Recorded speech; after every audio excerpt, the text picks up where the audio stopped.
राजापूर तालुक्यातील चिंचपाडा आदर्श शिक्षक कॉलनीत मध्यरात्री प्रकाश मुजगे माध्यमिक शिक्षक यांच्या घरातील सर्वजण वरच्या मजल्यावर झोपले असताना तळघरातील मुख्य दाराचे कुलूप कडी तोडून चोरट्यांनी घरातील 22,000 रुपये रोख रक्कम, लॅपटॉप, साड्या, चांदीचे दागिने असा एकूण जवळपास 80,000चा माल लंपास केलाय।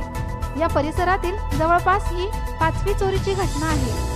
चिंचपाडा पोलिसांना रात्री गस्त घालण्याची वारंवार विनंती करून देखील परिसरात पोलिसांकडून रात्री पेट्रोलिंगकडे दुर्लक्ष केले जात आहे। त्यामुळे चोरीचे प्रमाण वाढले आहे।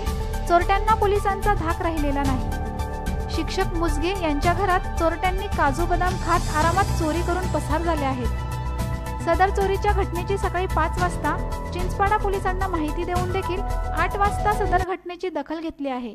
चिंचपाडा पोलिसांच्या दुर्लक्षामुळे चोरीच्या प्रमाणात वाढ झाली असल्याचा आरोप परिसरातील नागरिकांनी केला आहे। सदर घटनेची पोलिसांनी तातडीने चौकशी करून कारवाई करावी, तसेच परिसरात रात्रीच्या वेळी गस्त घालण्याची मागणी पोलिसांना नागरिकांनी केली आहे। बोला सर, काय नेमकं प्रकरण झालंय तुमच्या या ठिकाणी? रात्री चोरी झाली काही नाही, रात्री साधारणतः 1 ते 3च्या दरम्यान आम्ही वरती झोपलो होतो, खाली कोणीच नव्हतं, तर त्या दरम्यान चोरी झालेली होती। एकूण किती मुद्देमाल लंपास गेला आहे असं काय अंदाज?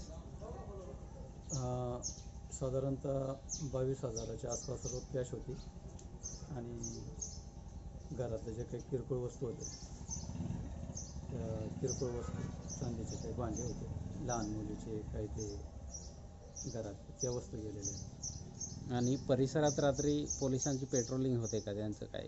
नाही, पेट्रोलिंग वगैरे नाही। म्हणजे पेट्रोलिंग होत नसल्यामुळे या ठिकाणी चोरांचं म्हणजे प्रमाण वाढून गेलं आहे, चोरीचे प्रमाण, असं तुमचं म्हणणं? हां, एकंदरीत म्हणजे हे दुसऱ्यांदा चोरी झालेली असेल। मागे पण असा एक प्रकार घडला होता कॉलनीतच। आता कदाचित पोलीस नसल्यामुळे त्यांना भीती नसेल। ओके.